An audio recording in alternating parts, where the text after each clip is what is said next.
Əssalamu aleykum və rəhmətullahi və bərəkətuh əziz bacı və qardaşlarım. Bugün sizinlə Bəqərə surəsinin 156-cı ayəsi haqqında danışacağıq. Bu ayədə Uca Allah qullarının müsibət və çətin anlarında belə deməsini istəyir.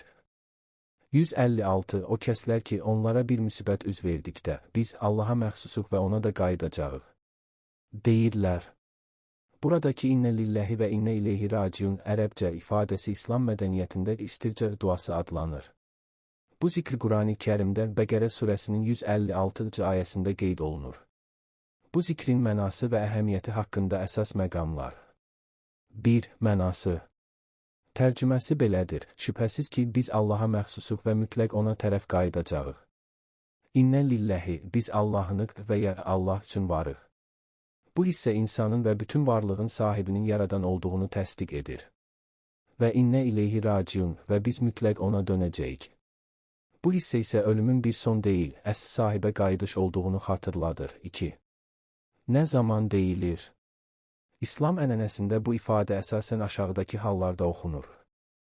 Bir ölüm xəbəri eşidildikdə, bir müsibət, bəla və ya çətinliklə üzləşdikdə, maddi və ya mənəvi bir itki baş verdikdə, hətta kiçik bir əşyanın itirilməsi belə bura daxildir.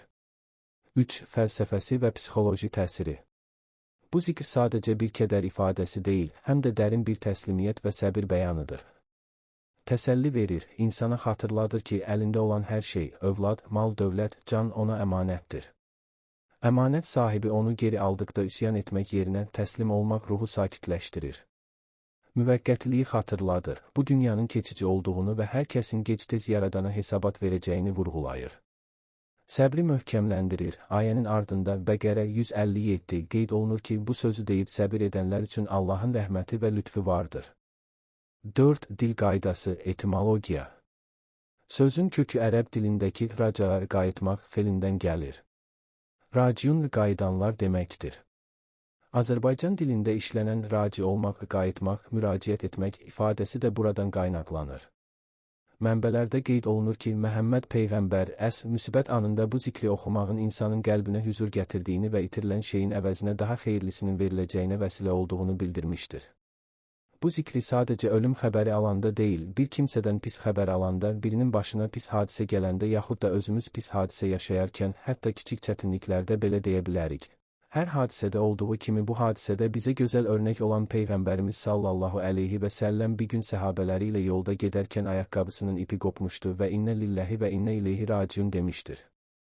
Peyğəmbərimiz sallallahu əleyhi və səlləm yaşadığı müsibətin üzərindən bir müddət keçməsinə baxmayaraq, məsələn bir il, yenə o müsibət yadına düşər və yenə bu zikri deyərsə ona yenə eyni savabın veriləcəyini bildirmişdir.